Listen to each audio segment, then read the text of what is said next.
이왕이면 더 빨리, 이왕이면 더 많이, 이왕이면 더 높이. 이렇게 되었을 때, 아, 잘 됐다.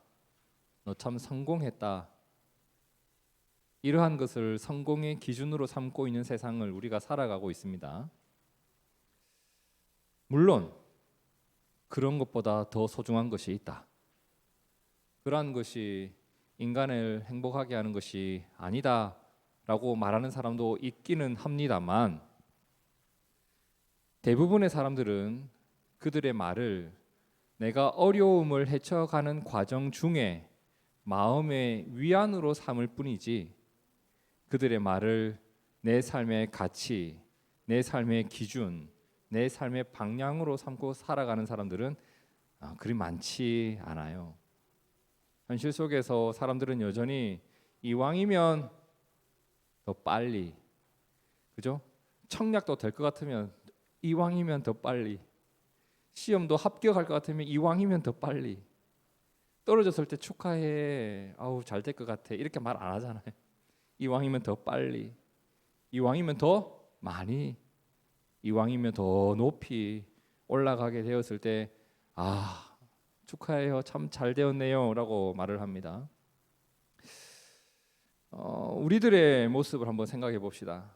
오늘 우리 교회의 모습을 보면서, 현재의 모습을 보면서 제 주변 목사님들 중에 너희 교회 참 잘 된 것 같아 라는 말을 저는 한 번도 들어본 적이 없어요. 우리 교회가 좀 천천히 가는 편입니다. 발걸음이 느려요. 막 조속하게 이것저것 막 하지를 않아요. 제가 그런 걸 별로 안 좋아해서. 좀 느려요. 거북이 같아요. 형편이 넉넉하지는 못해요. 막 이것저것 다 하고 싶은 것도 많은데 우리가 할 수 있는 최대한을 막 하면서도 여전히 넉넉하지는 않아요. 이런 모습을 보면서 잘 되었다. 아우, 참 여전히 작은 게 참 잘 되었어. 한 명도 그런 말을 해주는 사람은 없어요. 오히려 제게 뭐라고 하냐면 이렇게 말해요. 목사님, 전도사님들이 제게 뭐라고 말을 많이 하냐면, 목사님도 언젠가는 잘 되실 거예요, 이래요. 묻고 싶어요. 잘 되는 게 뭔데요? 그럼 제가 지금 잘 못 되어 있는 건가요? 이렇게 물으면 또 이러신다 뭐 이러는데, 이런 교회에서도 참 잘 된 것 같아요. 너 참 잘 되었다 라는 말을 언제 하게 되든가, 그 기준을 한번 생각해 보면 우리 그리스도인들도 여전히 살아가는 나의 현재의 모습, 세상 속에서의 나의 위치가 중요시 되어지고 있지, 그 사람이 품고 살아가고 있는 어떤 삶의 가치, 그 사람이 살아가고 있는 삶의 방향, 그리고 그 가운데서 이루어지고 있는 어떤 하나님의 사건들을 보면서 너 잘한 것 같아, 어렵지만 잘 된 것 같아, 이렇게 말하는 경우 저는 거의 본 적이 없어요. 이 말은 오늘 우리의 삶의 처지가, 삶의 모습이 중요하지 않다는 말이 아니에요. 그 또한 분명 중요한 것이고 소중한 것이에요. 하지만 우리도 단지 그것만으로 내 삶을 평가하고 그것만으로 누군가의 현재의 모습을 판단해서 되겠는가? 우리에게 하나님의 기준과 하나님의 가치가 과연 얼마나 녹아 있는가, 이런 걸 우리가 한번 돌아봐야 하지 않겠는가라는 말입니다.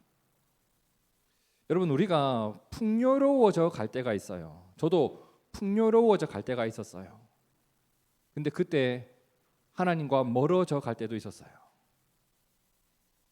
광야를 걸을 때가 있어요. 그런데 그때 하나님과 가까워질 때도 있어요. 성공했다고 사람들에게 인정을 받을 때가 있어요. 근데 하나님께 책망받을 때가 있고, 광야를 걷고 있으나 그때에 이루어지고 있는 하나님의 일을 경험하기도 해요. 저는 오늘 우리의 시선이 세상과 똑같은 수준에 머물러 있지 않았으면 좋겠습니다. 우리의 생각 속에 하나님의 마음이 녹아 있어야 됩니다. 오늘 말씀을 보면서 내 삶을 바라보는 나의 기준이, 내 삶을 판단하는 내 삶의 기준이 과연 하나님의 뜻이 녹아져 있는지 오늘 말씀을 보면서 한번 생각해 봤으면 좋겠어요. 때로는 내가 광야를 걷고 있어도 그 가운데 이루어져 가고 있는 하나님의 일이 있어요. 그것으로 인해서 내 삶에 감사가 있었으면 좋겠습니다. 그럼 이제 오늘 말씀을 좀 봐야 될 텐데, 사실 여러분께 수도 없이 자주 드렸던 이야기이긴 해요. 이스라엘 백성들이 어디에서? 이집트에서 종으로 살던 시절이 있었습니다. 얼마나 힘들었을까? 이집트 가보시면 알겠지만 지금 우리나라 현재의 온도, 이 느낌에서 습기만 조금 빠지면 돼요. 마른데 살이 따가울 정도로 더워요. 그 더운 날씨 속에서 선크림을 바르지 않고 아이스 아메리카노 이런 게 어디 있어요? 시원하게 쉬어가면서 아이스 아메리카노도 한잔하고 하면 좋을 텐데 그런 게 어디 있냐고요. 에어컨요, 어린 반푼어치도 없는 소리입니다. 그죠? 그들은 계속 그 날씨 속에서 뭐만 해요? 일만 하는 거예요. 그게 그들의 일상이에요. 오늘도 일하고 내일도 일하고 모레도 일하고 내 아들도 일하고. 그러니까 이 사람들은 내일이 없는 거예요. 내가 이렇게 열심히 살아간다고 해서 내가 어떠한 모습으로 성장하게 될 것이다, 어떠한 지위에 오르게 될 것이다, 이런 꿈을 품을 수 없는 시대를 살아가던 사람들이에요. 그런데 그들이 드디어 꿈을 품을 수 있는 일이 발생한 거예요. 자유. 이집트에서 나오게 된 거예요. 이 사건을 가리켜서 한자 날 출자, 그죠? 나오다 출자를 앞에 붙여서 출 이집트, 출 애굽 사건이라고 우리가 보통 부릅니다. 자, 애굽에서 나왔어요. 그리고 홍해를 건너갑니다. 홍해를 건너고 광야를 지나가는데 먹을 게 있나? 먹을 게 없다고 울었더니 하나님께서 만나와 메추라기라는 아주 특별한 음식을 준비해 줍니다. 그것을 먹으면서 그들은 하루하루 걷다 보니 시내산이라는 곳에 도착을 하는데 시내산에서 매우 중요한 걸 받게 돼요. 뭘 받았죠? 하나님의 말씀, 율법을 그곳에서 받게 돼요. 그러니 그들은 광야에서 뭘 받았죠? 만나와 메추라기와 율법을 받았어요. 그리고 그들은 발걸음을 옮겨서 그들이 앞으로 살아가게 될 가나안 땅의 최남단 지역, 가나안의 저 끄트머리, 우리로 치면 저 제주도쯤 되는 그 지역에 도착을 하는데 그 지역의 이름이 뭐였냐면 가데스바네아라고 합니다. 자, 새로운 삶의 터전 가나안 땅을 눈앞에 두고 있었습니다. 얼마나 설레이고 기대가 되었겠어요. 이제 광야 생활 끝났다, 저 땅에 들어가서 살면 된다라는 기대감을 가지고 있을 그때 무렵에 아주 안타까운 사건이 일어나게 됩니다. 그들은 그곳에서 12명의 정탐꾼을 뽑아서 그 땅이 어떠한지, 그곳에 어떤 열매가 있는지, 그곳에서 살아가고 있는 사람들은 어떤 사람들인지를 미리 살펴보기로 결정을 합니다. 12명의 정탐꾼을 뽑습니다. 자, 뽑았어. 들어가라. 며칠 동안 40일간 그 땅을 잘 둘러보고 돌아오라고 했는데 혹시나 거기 가서 발각되어 가지고 죽을 수도 있잖아요. 간첩이니까. 근데 다행히도 12명이 무사히 잘 돌아왔어요. 그곳에서 내가 경험한 것을 토대로 그들은 기다리고 있었던 백성들에게 보고를 하는데 12명이 의견이 반반이 아니라 10대 2로 나뉘게 됩니다. 10명은 내가 가서 살펴보니 우리는 절대 그 땅에 들어갈 수 없겠더라. 일단 그곳에 사는 놈들이 무지막지하다. 너무 크다. 무기도 좋다. 어떻게 이겨? 우리 이길 수 없어. 우리 다 뒤졌다. 아이고 어떻게 하냐. 이게 10명의 결론. 근데 2명이 뭐라고 해요? 아니야 무슨 소리야 지금. 너무 좋은 거 보고 왔는데 너희 왜 그렇게 말을 하는 거야? 너무 맛있는 열매도 있고 우리는 하나님의 약속이 있잖아. 하나님이 주신다고 했으니까 한번 가보자. 우리는 그냥 들어가면 돼. 라고 두 명이 말을 해요. 같은 곳에 갔고 같은 것을 보았고 같은 것을 먹었는데 그들의 판단과 말이 너무 다르죠. 왜? 의지하는 게 달랐으니까. 의지하는 게 달랐으니까. 은찬이가 저와 슈퍼마켓에 갔어요. 슈퍼마켓에 친구가 있네. 야, 니 먹고 싶은 거 다 사. 다 사. 친구가 묻습니다. 넌 돈 있어? 너가 사줄 거야? 아니, 우리 아빠가 있어. 우리 아빠 사줄 거야. 카드 있더라. 국민카드에 돈 냈나더라. 아빠 믿고 다 사라고 해요, 막. 그죠? 아빠를 믿으면 사라고 해요. 근데 아빠를 못 믿어. 우리 아빠가 요즘 벌이가 안 좋아. 아빠를 못 믿고 자기 주머니만 믿고 있으면 자기 호주머니에 있는 돈 안에서만 야, 그거 사면 안 돼. 야, 그건 안 된다고. 나 지금 이거밖에 없어. 라고 하겠죠. 지금 10명과 2명의 차이가 뭐냐면 10명은 우리가 가진 게 뭐가 있다고.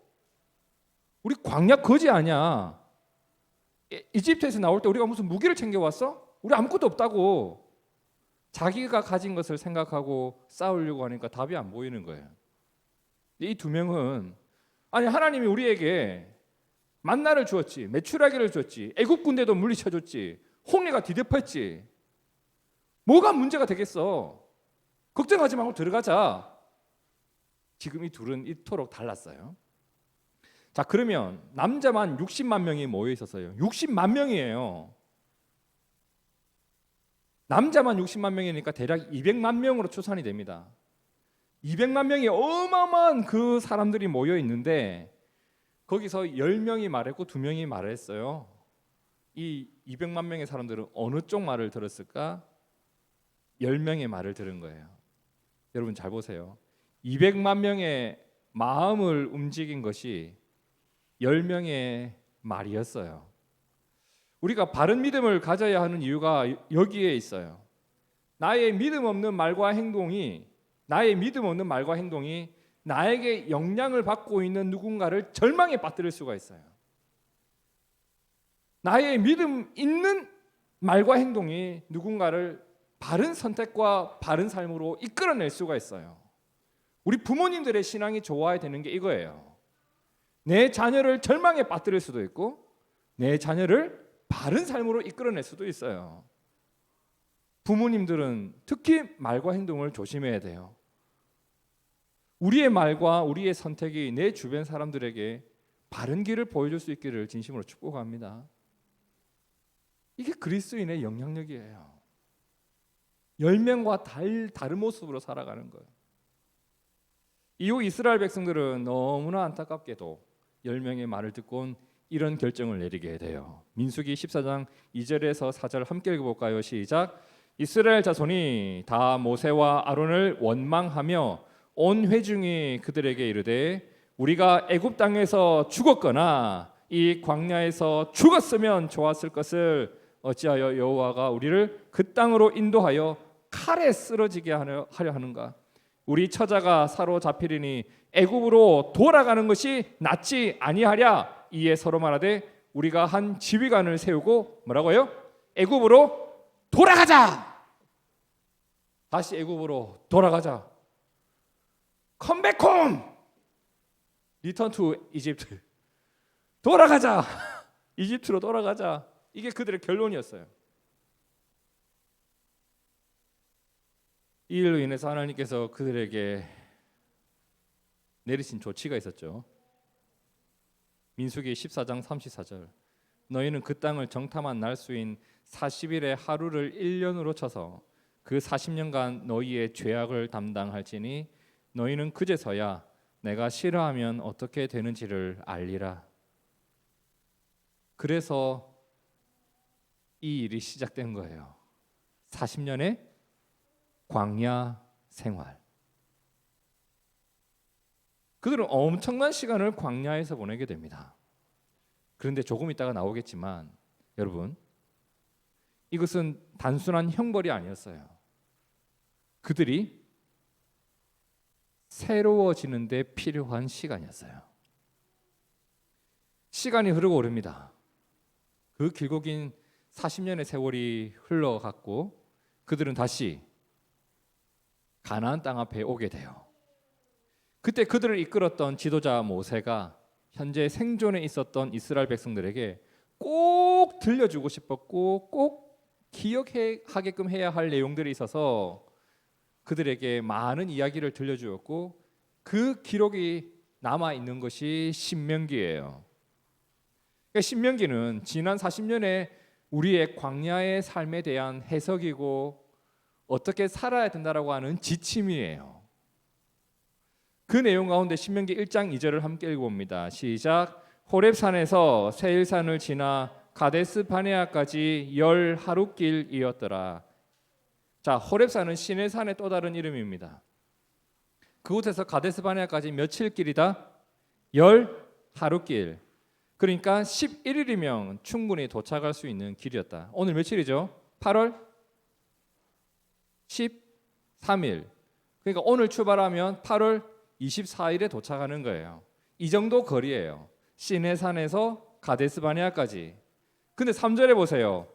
40째 해 11째 달 그 달 첫째 날에 11일이면 갈 수 있는 곳인데 그들이 이곳에 오기까지 광야에서 보낸 세월은 어느덧 40째 해에 11째 달이 된 거예요. 얼마나 시간을 많이 쓴 거예요. 11일이면 할 일을 40년 동안 했으니까. 세상은 이런 것을 보고 뭐라고 해요? 망한 인생이다. 시간 낭비했다. 허송세월 보내었다. 네 인생 의미 없는 인생이 되었다. 이렇게 평가를 해버려요. 분명 아쉬움이 있긴 해요. 40년 전에 들어갈 수 있었거든요. 그럼 다른 인생을 경험했겠지. 적어도 광야 생활보다는 조금 더 편안한 삶을 살다가 이 땅의 삶을 마무리할 수 있지 않았겠는가라는 아쉬움은 있어요. 하지만 이걸 과연 실패한 인생이라고 할 수 있을까? 하나님은 나의 실수를 실패로 만들지 않으십니다. 과연 그 시간이 의미 없는 시간이었을까? 과연 하나님이 나에게 걷게 한 그 40년의 광야 생활, 그것이 아무 가치 없는 일이었을까? 신명기 8장 2절을 보면 그 길고 긴 광야 생활 가운데 그들에게 이루어졌던 하나님의 사건, 그것이 과연 어떤 의미가 담긴 시간이었을까?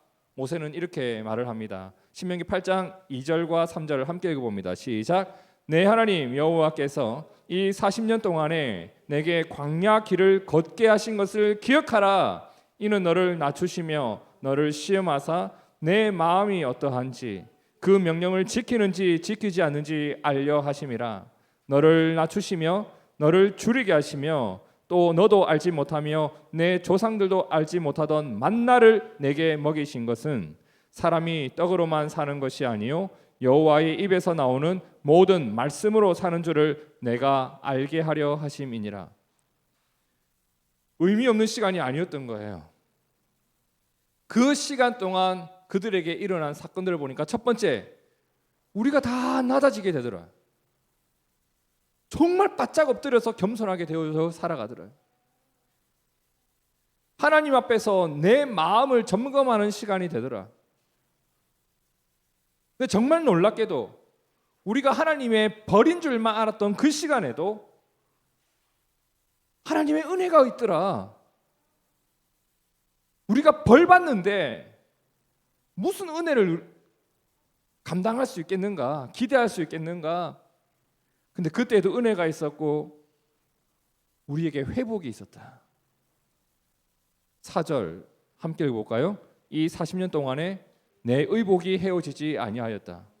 그렇죠. 이집트에서 나올 때 무슨 옷 몇 벌 싸가지고 왔겠습니까? 그냥 단벌 신사예요. 그거 입고 40년을 돌아다닌 거예요. 사실 40년을 생각하면서 나온 것도 아니었어. 그냥 이 옷 하나 가지고 곧 도착하겠지 하면서 나왔는데 그러다 보니까 40년이 됐습니다. 근데 그 옷이 헤어지지 않았대요. 이건 놀라운 사건입니다. 그죠? 네 발이 부르튼 적 있냐? 군대 가서 행군하면요, 발 정말 장난 아닙니다. 그죠?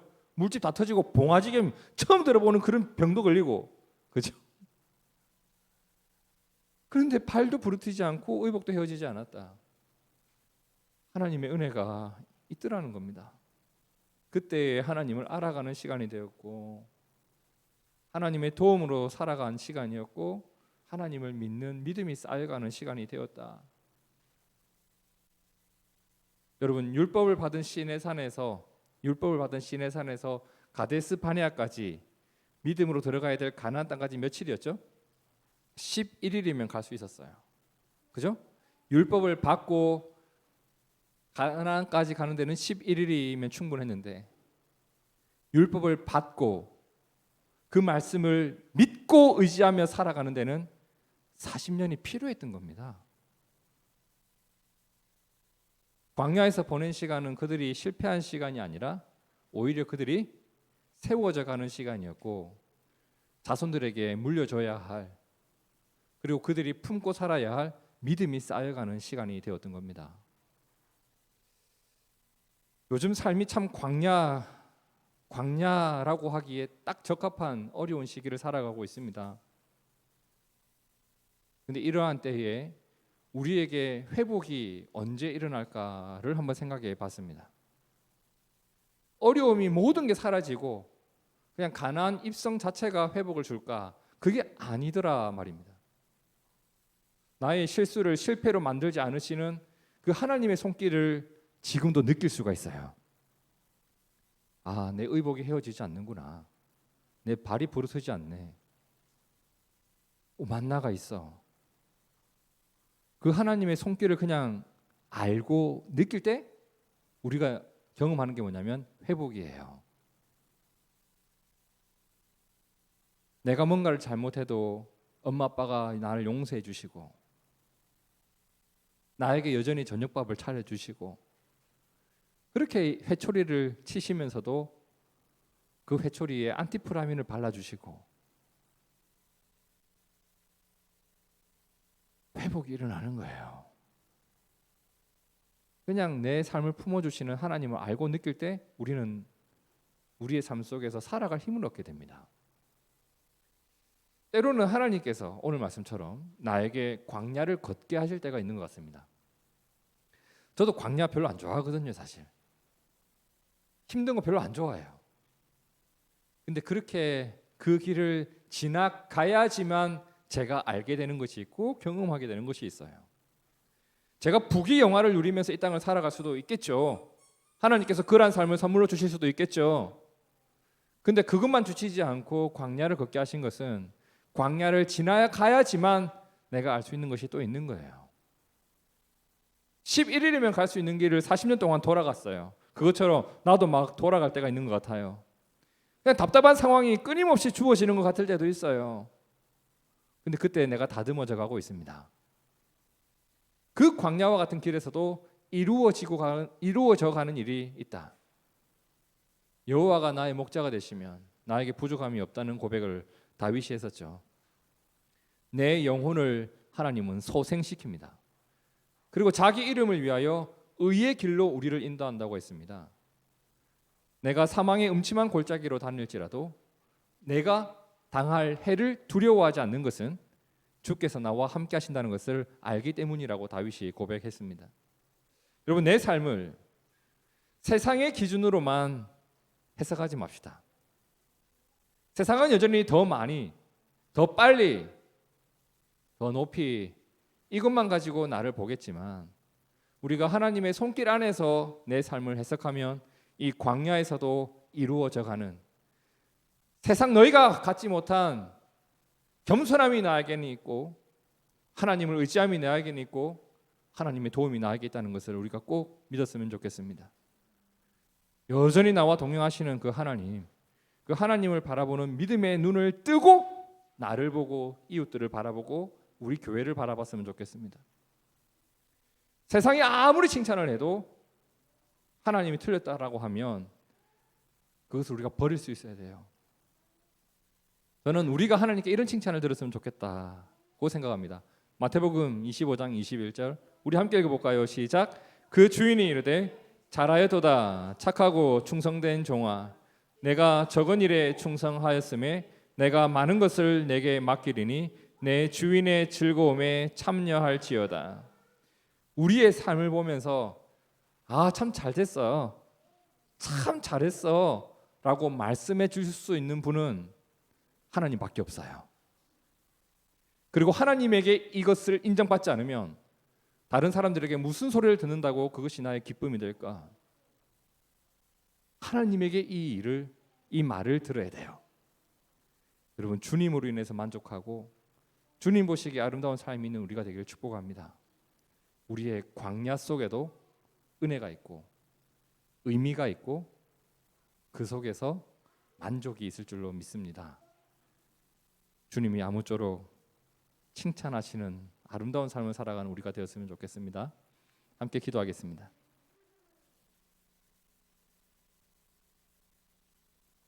주님, 내 삶을 살아가는 기준이 내 마음에 있는 가치가 주님 보시기에 합당하기를 원합니다.